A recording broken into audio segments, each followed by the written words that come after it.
Hello, welcome back to Couch, the best place to tell your friends and get your gaming goodness each and every Monday. My name's Dylan Blight, and joining me on the show this week, Ashley Hobley.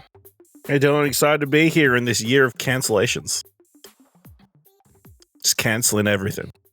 Not sure And not the why good cancelling of bad people. Why you're excited about. That's fine. Also here, Kieran Merchant.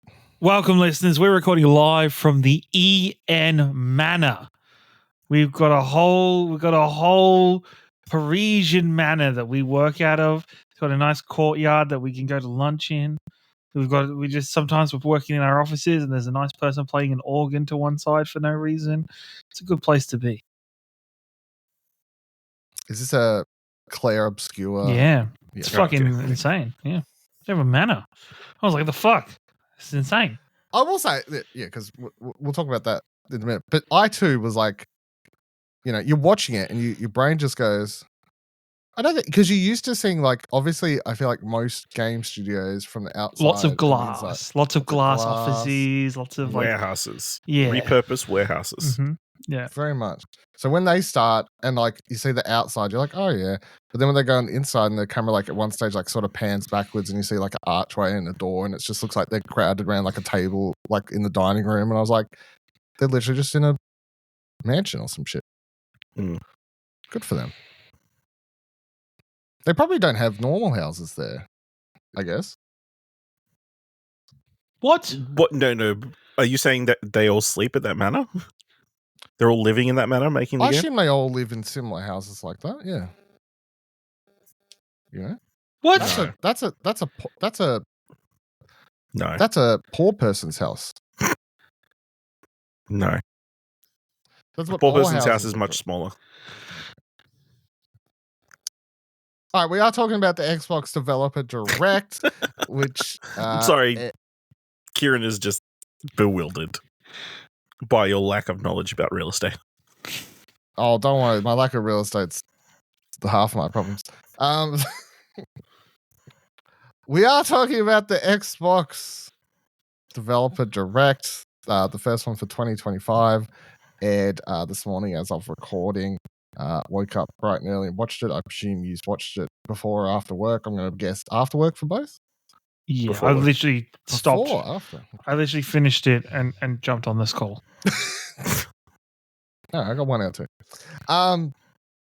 So we'll run down, go a little bit more in depth, but overall thoughts, Ash, as this as a little contained thing with 4 main games, 5 technically. Yeah, obviously they've got a good bunch of games that they're confident in. They've dated everything, right? Everything here had a date. Everything here has a date other than Ninja Gaiden, Ninja which Gaiden has a fall 2025. which is our spring. Yeah. Yes. So everything we already knew about has a date. If you want to know. So my only concern is it's all coming out in a very condensed period of time. All these years they've been trying to get games out. They're just blowing their load at all in one go. I think, to be honest, this gives me hope that they're all in that small period. Because if these 4 were stretched out, I'd be like, oh, we're not getting Fable this year. We're not getting shit at the end of this year. Okay, fuck. This is what is. This gives me the fact that this is April, May gives me like, oh, they know that like the back end of this year they've got covered as well. Like they're comfy in knowing that they are covered in terms of probably, Outer Worlds 2, potentially and hopefully Fable. Like they've got stuff coming in the back end of this year, so they don't need to hold on to these things for later. I mean, just from a business perspective, I guess would be where I'm coming from. It's like, you don't want to overlap too much. You don't want to compete with your own titles, money-wise.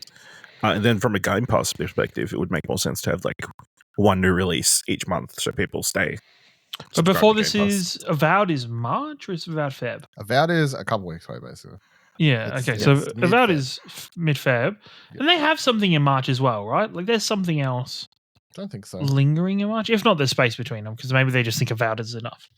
in terms of that. I feel like Avowed mid-Feb would carry most people through. Like, that's a 20 to 30 hour RPG, presumably main campaign, let alone side content, right?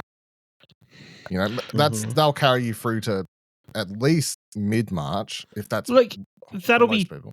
2 months of subs, and then you'll probably get to like mid-March and be like, oh, instead of canceling my sub, I may as well keep it because South of Midnight's only like a week or two away. Yeah. And then by the time you finish with South of Midnight, you then like, I may as well keep my sub. It will actually work out if you're going by time, and if that's how they're spacing them out, it nearly kind of does work because I think they did say South of Midnight on the blog or Xbox Wire. They said that game's about 10 to 12 hours. Yeah. So then it's like, cool. Yeah. Now that I have South of Midnight, cool. I've got Claire Obscure. And then once that and that's got plenty of, obviously that seems very much like that. This is a very large RPG. It's a large game and possibly a very different audience to the May 15th. Yeah. Title, so. Yeah. And then it's, a couple weeks later, Doom. Let's fucking go. Like, yeah. So would you say, I can't remember. You said you enjoyed it? I haven't seen. Oh, sorry. I forgot. Would you say you enjoyed it, Karen? I think Xbox kind of have this cracked a little bit, this formula that they've got going on. This is what, their third one of these now? They've done like this? I feel like 3 or 4, maybe. Yeah, is where they have a series, like a collection of games. They're focused on the developers. They're letting the developers lead the segment on their game. I think it works really fucking well. It makes it unique. I think it separates it from both Nintendo's Directs and the state of plays from PlayStation. I think it gives Xbox their own, I don't want to say unique way, but it gives their own presentation style that I think really works for them, really brings the human element inside of their, I think it's very easy, especially for those inside the gaming spheres, to look at Microsoft as the faceless company that just hacks people's jobs away and makes people redundant. So I think doing it this way shows the people that are working behind the scenes, that are working on the studios, that are working on their games. Like, I thought it was a really cool, like the ending segment of id's presentation where they had their whole team like in the background. I want to know what those girls in the background were talking about. Yeah, they looked, to be honest, right, they did real well, because the whole time I was looking at them being like, man, I'd be pissed. I'm pissed. listening to them, but I'm just looking at them the entire time, just going, yep. What are you talking about? The thing is, right, pretending how are they talking, but then also maintaining the right distance and not walking into the back of these two? They don't actually work for it. They're high professional. They're high professional, extras that have like, you're not walking into the back of these people that are like kind of semi-walking slow while they're talking at the camera. Also, like, the cameraman, like that team, you've done well walking backwards through that whole situation. That was their 12th time. Yeah, I was going to say also, there's a whole lot of teamwork going on, but I think the presentation is fantastic, and Xbox seem to have so far again done a great job of having reveals, having big moments, but also kind of building up the anticipation for their future.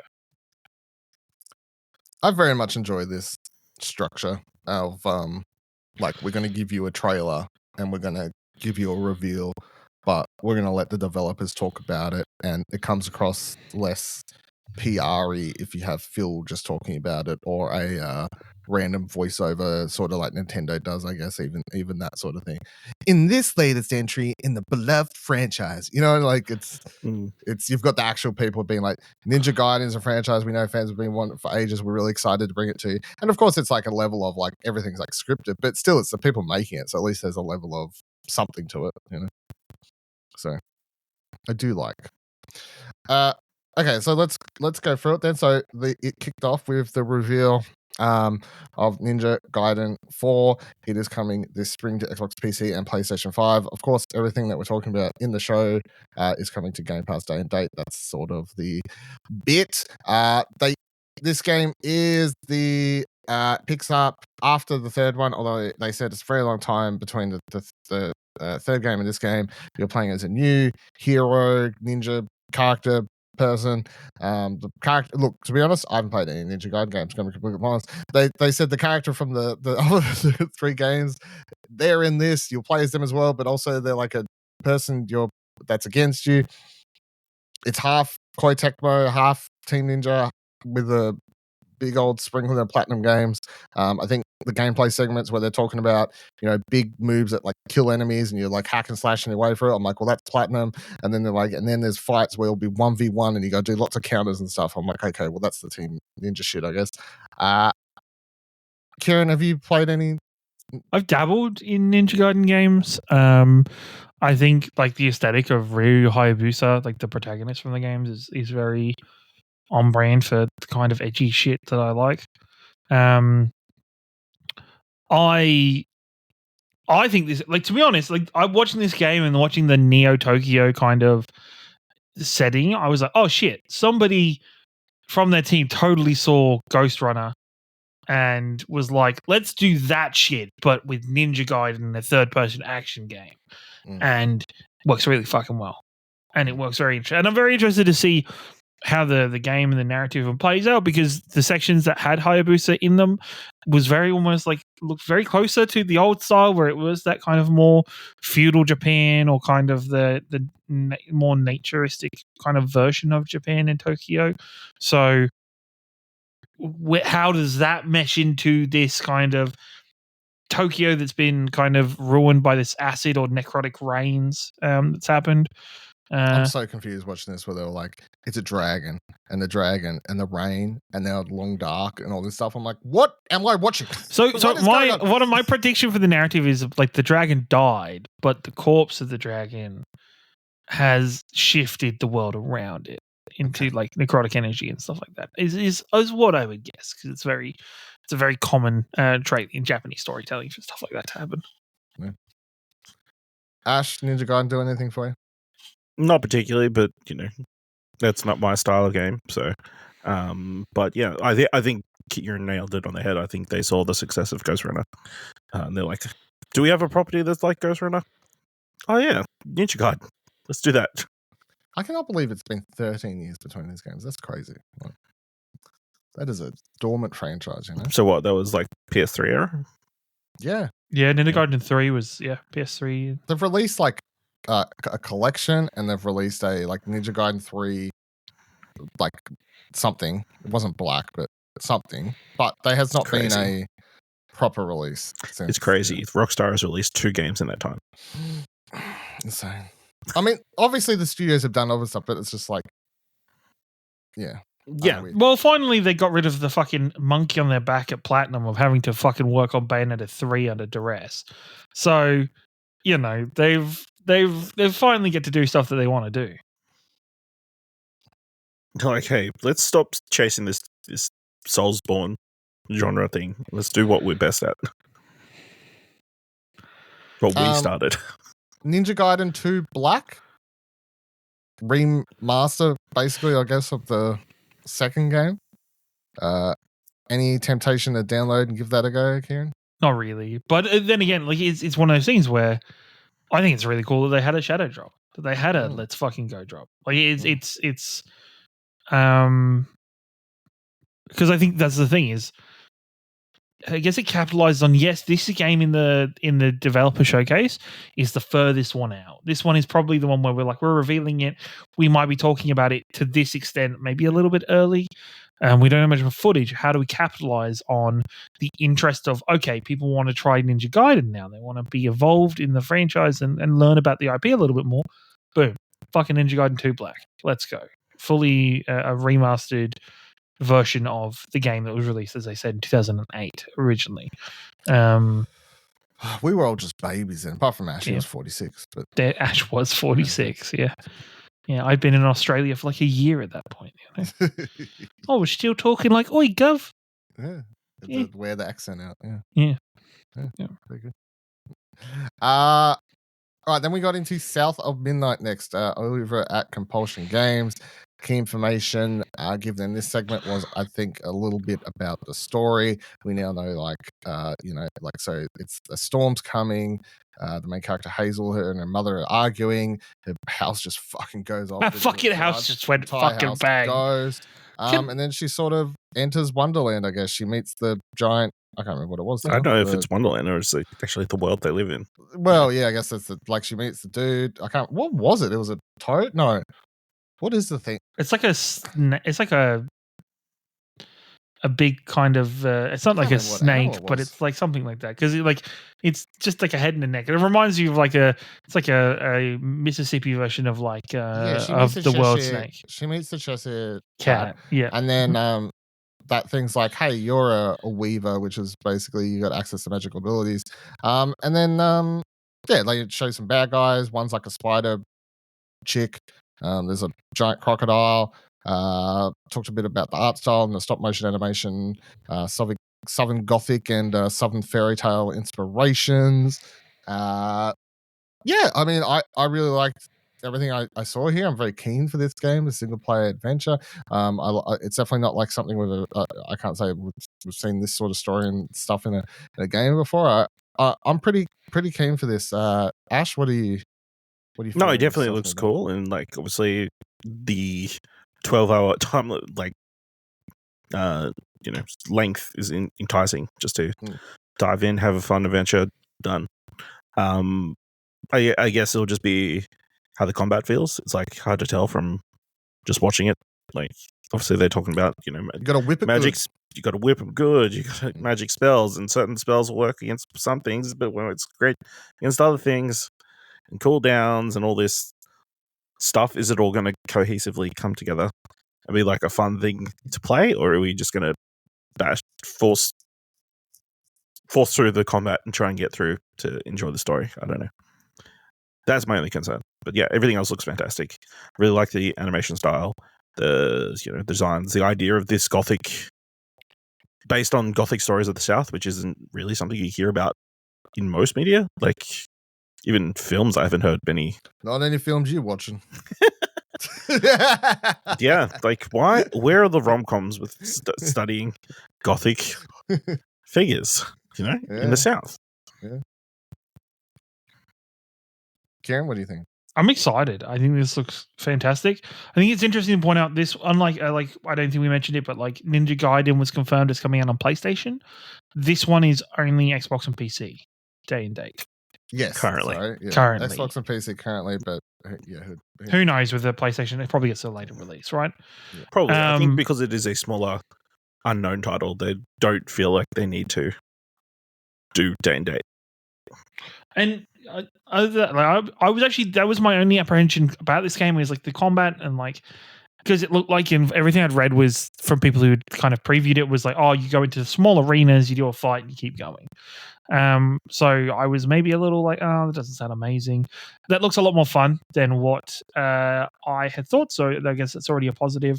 I love the art style. I love the character design. I love the build up of this game of discover, learning more about. It's going to be about discovering more about each of these bosses and learning about kind of the boss of that area. And in some ways it rings true to action platforming games of the earlier PlayStation 2 generation, where it's areas are more central focused on a particular boss. I guess for me it's Sly Raccoon had that kind of thing, where each level was centered around a boss, and you're learning about that boss and unveiling the history of it. I'm excited. I think it's great. I'm glad to see there's going to be different NPCs to interact with, different storytelling devices. It just looks like it's going to be good fun, and yeah, that 12-hour playtime is perfect for that time. I will say this one had the worst comments during the really live. A person of color on screen, a female person of color. Where were all the white people? I saw the word whites live in the South a few too many times for 5:15 a.m. or whatever the hell the time was. We're all the whites with their white cloaks. Yes, keen for that one. And yeah, not far away again. Yeah, April 8th. So we're basically February. So it's crazy. Yeah, no, ridiculous. Right? Yeah. Next up, Claire Obscure Expedition 33. We've been keen for this game. I think all three of us based solely on the style, but this deep dive gave us a lot better idea of not only the story, but I guess just how big potentially of a game it could be, and also how weird it is, which I'm sort of loving. But the story I think is super interesting. It's basically this, I don't know, witch character appears out of nowhere years earlier or some shit, and they're like drawing a number down, and then every time the number updates, it's like everyone that age dies or everyone that age. Yeah, everybody that age dies. Yes. Yeah, everyone that age dies. Or young, or older. Or older, that was it, I think. Yeah. Yep. So this is every year people set off on an expedition to try and stop this and I guess kill the person behind said things. And you're taking part in the 33rd year with Expedition 33. So now the title makes sense. Yeah, it's a really interesting world. I think that they show in this with all these different sort of ideas. It's a mingling of this, very highly stylized JRPG inspiration while also integrating the fact you can real-time block and counter moves by pressing buttons and also having these QTE buttons you press to do spells. So it's like going to keep you more engaged than your typical sort of JRPG. There's a part later in where they talk about bringing in the world map, which I don't think I've seen in any single JRPG for a very, very long time. That's an old school sort of throwback style. The fact that you can jump in this fucking hot air balloon weird oddity creature and jump around as him going, whoa, guys, I'm having a great time floating around. That's pretty fun to me. Yeah, I'm keen for this. There's all the characters have all their unique sort of abilities. You can build them differently. The one they're talking about building like a glass cannon, while other players on the team are building them like a defensive sort of healer character. There's all these passive abilities you can unlock and place on. And yeah, release date as well, April 28th. Xbox, PC, and PlayStation for this one. Kieran? You know what's fucking wild about this presentation? They did it once, and I was semi-waiting for it. They didn't once rest on the fucking insane voice cast that they've got for this game. Actually, they didn't mention the voice cast. They didn't mention the voice cast once. Yeah. And I was like, motherfuckers, you have one of your leads is Charlie fucking Cox. You got Andy Serkis is in this game, which I don't even think his character was even shown at all in this. Fucking, you've got like Jennifer English, like you've got a whole bunch of like the voice acting cast from Baldur's Gate, like.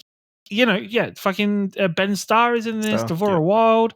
Like it's there is so much to this, and there were so many characters that just didn't get shown in this presentation.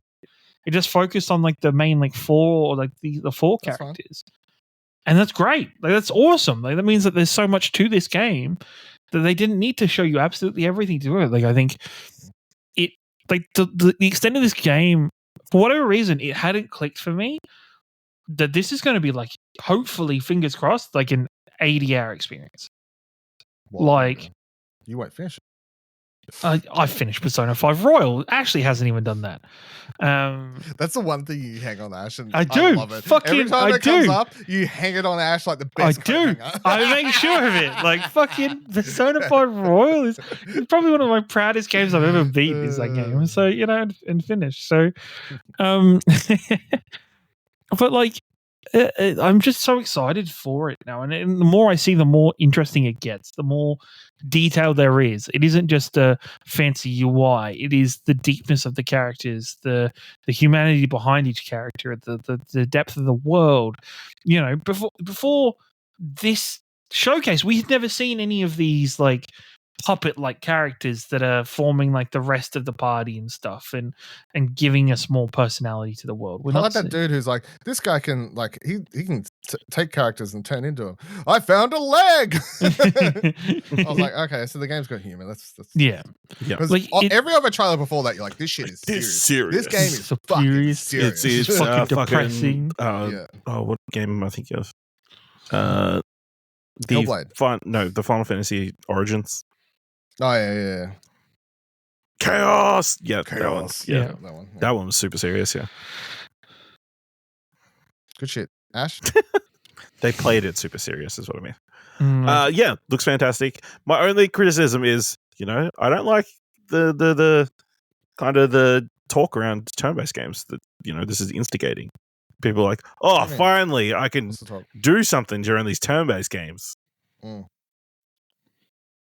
It's about that thing. Is that a thing people say? Yeah, I've been saying, finally, I can pay attention while I'm playing these turn-based games. I will say, right, even though it's cool that there is like rhythmic elements and stuff, I have yet to see something that I'm like, this is a new revolutionary way to the turn-based style.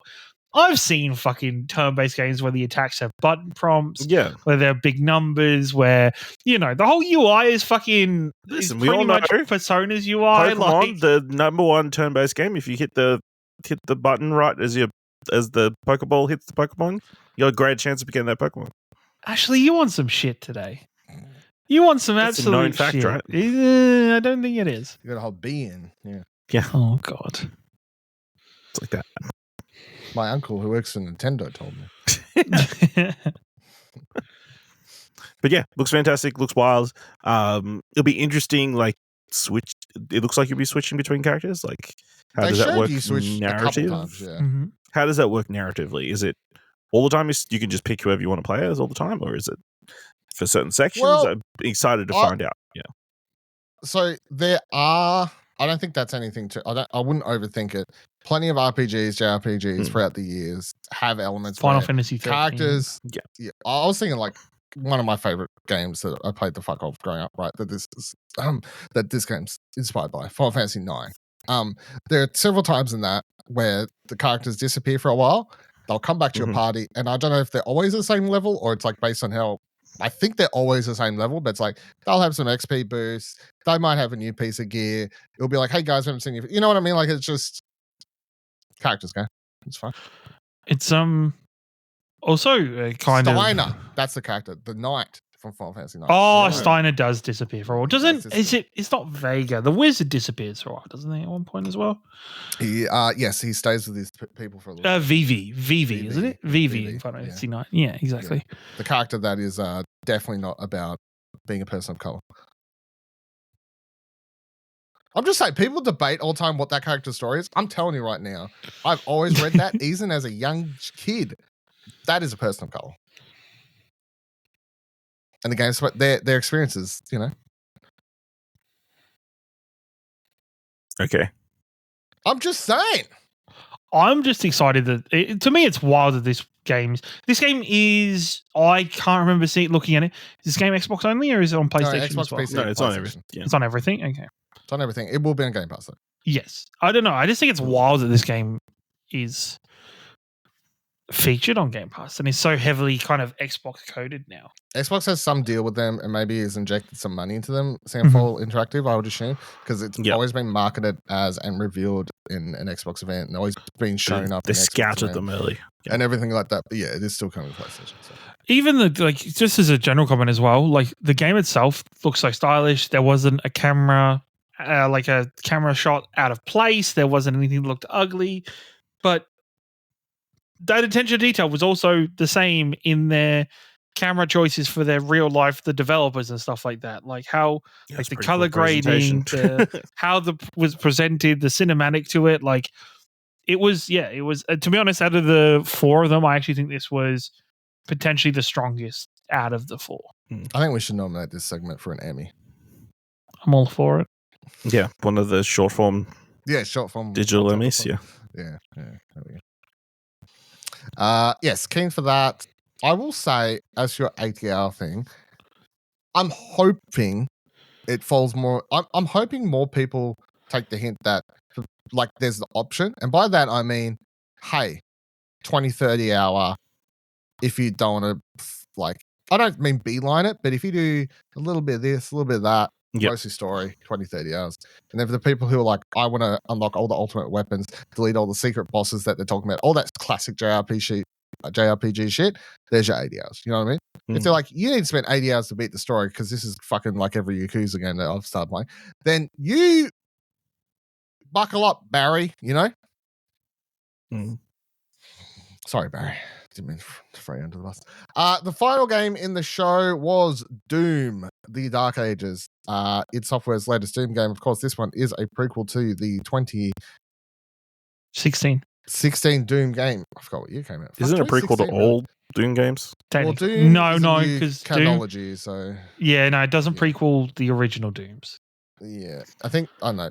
I'll say, which is interesting because here's the thing: they say in this one more story than ever. They make a point to say that the story will be out of the codexes in this game in the cutscenes, which I'm like, wild idea. Insane. I was like, when they were like, and returning allies, I was like, Motherfuckers, when were any of these NPCs in a Doom game? What the fuck? In a codec, probably. Who's to say? Yeah. They showed off some very exciting things, I think. Obviously, I think I can safely say I'm the biggest Doom, like the current run of Doom games fans for sure. I've loved both the entries. I really loved Eternal. In this one, they're showing off that I can't remember. Just so the cool kids know, you were beating the Marauders pre-nerf, right? You were beating them before they made it easier. I actually did. Yes, because I reviewed it. So give me my points. I didn't need the fucking nerf. You didn't need the nerf. Babies. Sekiro too hard. Yeah. Doom Eternal pre-patch. Fucking all over that shit. Yeah. Although when that happened, I went. They're pretty fucking powerful. They were an absolute pain in the ass.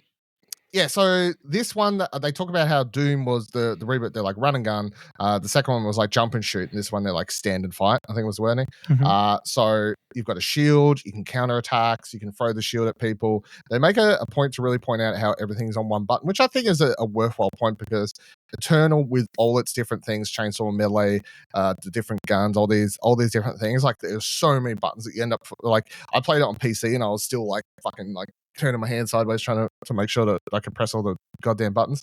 So I think that is a worthwhile point. They showed off the combat. It looks like typical sort of Doom stuff, and I don't mean in a bad way at all. It's like it's gory, kills, it's gory, it's got some enemies that stand out and you recognize. It's got some new ones you've never seen before. But I think the part that stood out to me the most was the fact that they go, hey, here's an example of the way this level plays out. Sandbox, walk out. Where do you go? Up to you. Objective here, objective there. Maybe that one's optional. Maybe you want to go fight those people, see what's happening over there. Eventually go back on the beaten path. Big fucking demon to fight. So I think that level of freedom is not something that's been given in a Doom game to that extent before, which is pretty exciting. And then they showed that you can have giant fucking mech battles finally, which is also very cool. Yeah, I'm pretty keen for this. Very, very keen for this. Kieran, how do you feel? I would say I was on the most, but like I was until the start of this, like leading up to this, very lukewarm on this game. Very like, it's Doom, but it's medieval. I don't really get the hype, or I don't really get the passion for it. I wouldn't mind missing it. It doesn't really bother me. And look, all right, everybody, let's be frank with everybody. All right, I'm the easiest swayed when it comes to a catchy marketing PR stunt, right? Like I am very on board and open to be swayed to playing a video game. You're the guy. If they can sway you in the marketing, I'm like, it's work. The money they spent on the marketing work. 100%. You're right? the core audience. I am like the person to sway. 100%. Yeah, thank you. And I will say, I'm maybe not all the way in, but like I'm like a lot more interested in playing this game, seeing that there is the more broader open world aspects of this game, and like maybe not open world, but open area aspects of this game, more exploration, more benefit to exploring the map and finding different things. And I am shocked that you've never been more into these, because you're the first person competitive shooter guy, I guess, which I guess maybe is the thing. But I'm like, these are shooters. Like these are just good like, feeling fucking first person action. Like that's all it is. I feel like I'm not great with arena shooters in terms of like get to like X area, run around that blocked off X area, kill everything in it, move on to the next one.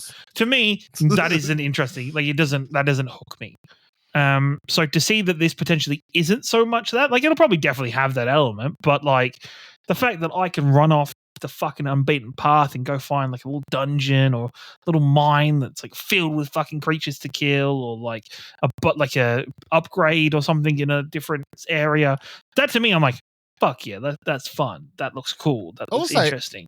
Because I feel like a lot of people assume to you, and it's just like if you try and play Doom like a normal first-person shooter, it does like you're like, what am I like? I feel like it feels like you're trying to sort of run up a hill and you're struggling, because you try and play it that way and it just doesn't work. You're meant to play them like super aggressive, and like you never meant to stop shooting. But as far as like, does it ever get boring, or you feel like you're doing the same thing. They never do, because the game always, from the 2016 reboot, it's always been like, well, to get more ammo, you're going to have to get in there and like chainsaw that dude. To get health back, you're going to have to go in there and use a different weapon on that guy. So it always encourages you to never get in cover, never like, but you always got to keep shooting and get in that face, and then you have to think sometimes like, okay, this enemy's stunned. Should I do this move so I get health off them? Should I use this move so I can get ammo off them? Like it's always once you're in the zone, I feel like then it's like clicks. Yeah, I don't know. Maybe the other thing is, I am not great with games that have like an abstract story to them. Like the story, I don't know. They're like, you're a guy with a big fucking gun. Here are demons. I go, sure. But the thing is, I never read any of the codex. That's the thing. When it's like when they're like this, where they're like, oh, there's cutscenes and stuff. I'm like, that's more interesting to me, because the thing that frustrates me is I know there is like a power fantasy story in there somewhere. Like there is a story about you being the greatest killing machine that's ever been produced. Like there is that story there. It almost frustrates me that the developer is like, but if you want that, dig for it. If not, just run through and kill shit.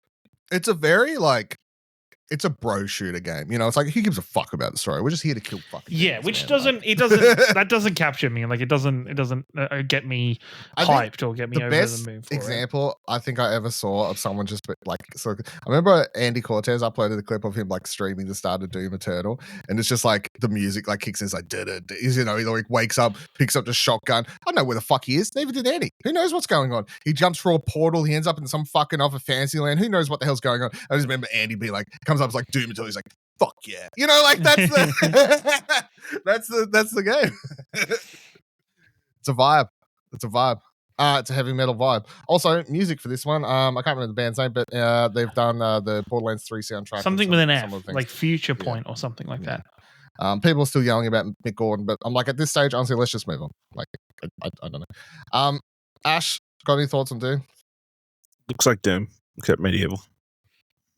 I look forward to hearing you guys talk about it. You always bring the most beautiful takes to the table. Yeah, that's what I'm here for.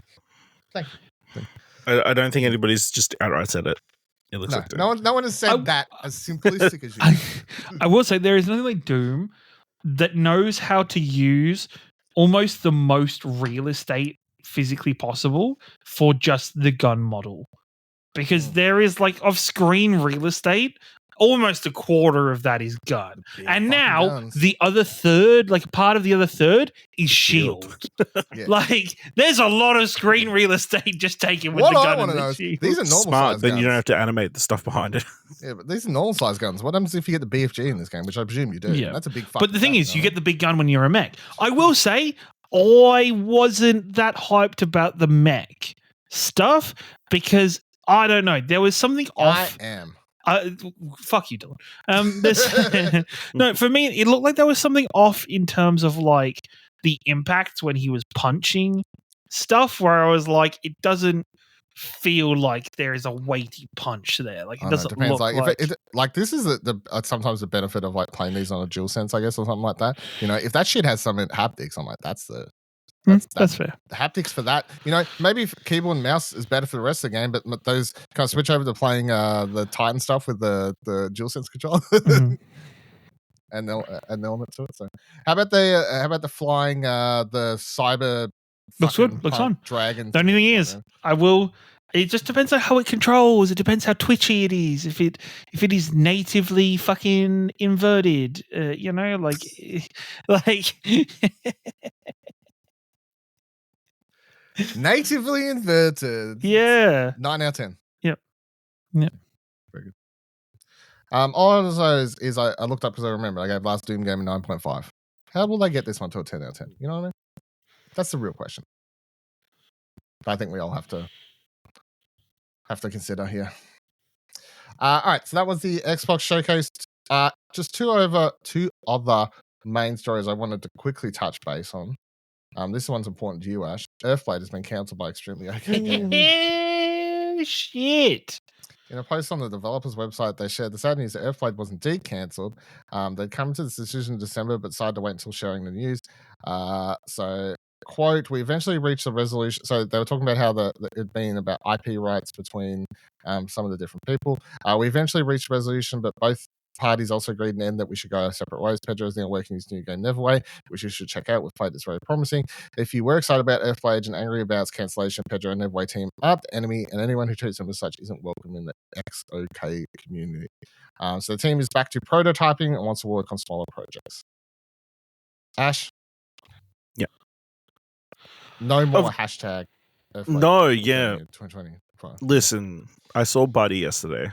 Okay, yeah. Less than 24 hours. Is he okay? Is he all right? Is he all right? First words out of me, fuck. What a terrible day. So I legit remember I was at work. And I went out to grab a drink, and I quickly opened the phone and see news pop up. I go, oh god! And I copied the link and went to post it in our chat. And I was like, you know what? What if he's already having a tough day? You know? Yeah, you don't want to be that person. You don't want to put that on him. You don't want to go out of your way to put that on him. I was like, what if he's already having a tough day? Do I want to just pop that up? You know? Do I want to be responsible? Yeah. So let it be somebody else's fault. Yeah. I mean, obviously it's disappointing because what we've seen of Earthblade looks super promising. It looked like a very beautiful game, and obviously it's been 7 years since Celeste. Fucking hell. I think. Yeah, Celeste game year 2018. Right? Yeah, that sounds right. Yeah. You always remember the year off the hashtag. Yeah. So at least they're working. They've all seemed to be working on their own things. They're saying they want to work on smaller projects, which would hopefully mean stuff that comes out quicker. Yeah, I mean, it's disappointing, but it's all for the best. It's better than like working on this game for the sake of getting it out and clearly not having the passion and love in it. Yeah. Sucks. Mm-hmm. Sucks. But also, I mean, that game, yeah.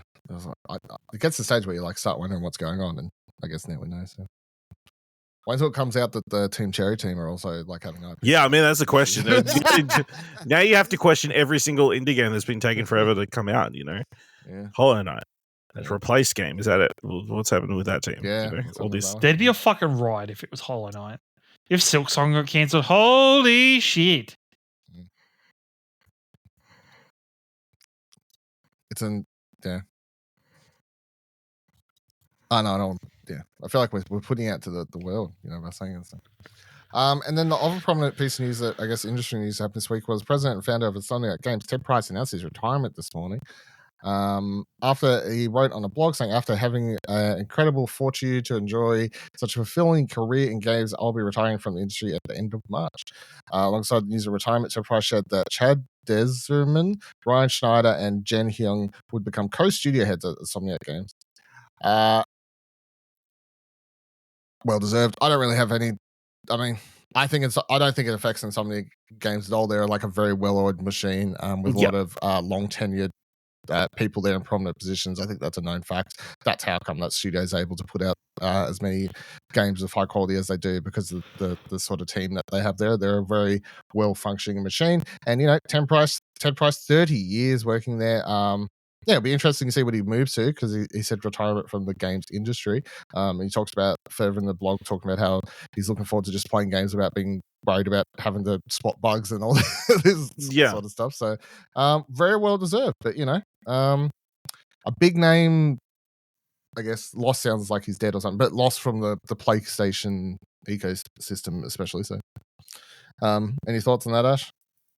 No, obviously, he's contributed a lot to video game history. Founding Insomniac all these years ago. So, enjoy your retirement. Obviously, it is a stressful thing to do, to run a games studio nowadays. So, yeah. And then just one note I want to make is Assassin's Creed Shadows previews dropped this afternoon as of recording. They're all, from what I can basically quickly scan over the headlines, very positive. Oh no, I wouldn't say very positive. They're just positive. I think they're I've seen several people be like, okay, I was wrong.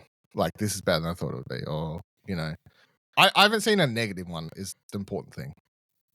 Yeah. I think most people say I think they played about 6 to 8 hours or something like that. I think it was of Assassin's Creed Shadows, and people are quite, at least Ash wants me to calm down a bit. Scanning through a couple, they're all positive. I'll stop the time. I think positive. Maybe, well, from what I'd seen, like some people are a little bit more reserved or like weren't willing to like full on give blatant, well, not blatant, like universal praise just because it's such a small slice of a massive game. So, even like, look, I'm just scanning through. It's like just like reading some headlines. That's a good way to judge every article. Like Polygon, Assassin's Creed Shadows is excellent, but can it save Ubisoft? Very good point. Even if the game's good, can it save Ubisoft at this point? But rock paper shotgun. I enjoyed my time with Assassin's Creed Shadows, but I remain unconvinced by split protagonist. That's a one up, one down sort of answer. So here you go. James over at Press Start said, Assassin's Creed Shadows really wants to be like this, has led to some neat series innovations and made a choice that runs through the whole game. I don't think is very good. James hates all video games. I don't know what you're That's talking true. Like, oh my god. 2 characters in a game. Ugh. 2 more characters to hate. James knows I love that he hates all video games. Look, all I'm going to say is if it was a Resident Evil game, he'd love it. Don't doubt it. If Paul W.S. Anderson had directed this shit, he'd be all over it. These are all very good James jokes. No one here is to appreciate them. Yeah. Look, I've grabbed onto this because I don't want Assassin's Creed to go down the rabbit hole. It's a nothing to do with the fantasy pick. Well, no, I was going to say that is my second side. First side is I would like Assassin's Creed is a franchise I've enjoyed, on and off throughout the years. So I always would like it to be. Option B, I still want it to be good for my fantasy pick. Obviously, Ash just fucked himself by picking. No, I didn't. No, he just dropped it. Yeah. What are the rules? You're allowed to drop it. If reviews come out for a fucking game, I can just fucking drop it. Like, what the fuck are we doing here? People to make the rules in a safe draft. I think we should have a vote and we go back and we do the thing and you can just do whatever. We can block the drop. I can just drop a fucking. Yeah, I'm blocking you, motherfucker. If you had a counter-picked Earthblade. We could have. Yeah. We could have. But if a game is announced that it's not coming out in 2025, you can drop the game. Okay. All right. So if what's on your list? There's still time that Earthblade comes back. You could. So you're telling me when Let's Go 2 isn't announced this year by September? I don't know those ones. I think those ones are stuck. But say no, I think that's one stuck because you've got somebody picked that as a block. I think Ash picked that as a block. So, well, yeah, that one I did. But say Hollow Knight Silksong does not come out. They announce, it's still not going to be out till 2026. You can drop. But what do? You pick another game now? Yeah, you just pick. Well, yeah, you auction for. We've still got to pick other games anyway. Yeah. Okay. Our lists aren't done. There's still another fucking 8 games. 8 games that we have to pick. Yeah. I just think he's over here using his executive powers to just drop games and do whatever he wants. No. And this is how he wins. This is how he wins most of these things. He in the background, I think Ash usually just fucks with the rules and makes it so he always wins these sort of things. That is true. No, you're just bad. That is extremely true. You're fucking bad. You start good and then you make poor decisions later in the year. That's usually what happens. Statistically. Story of my fucking life. Start off well. Then. I start good with a lot of things then. No. I mean, the other thing that would be great if, Assassin's Creed Shadows is actually great and sells really well is fuck all the people who are like this black protagonist. The black protagonist is actually based on a real character. Yeah. Yeah. So that would be something to enjoy. But I'm sure you will be told, no matter what, it doesn't sell well enough. One, because Ubisoft has massive expectations. EA this week said what? It's Dragon Age and whatever else that sold quite well. 1.5 million copies, not enough. Yeah, not enough. Yeah.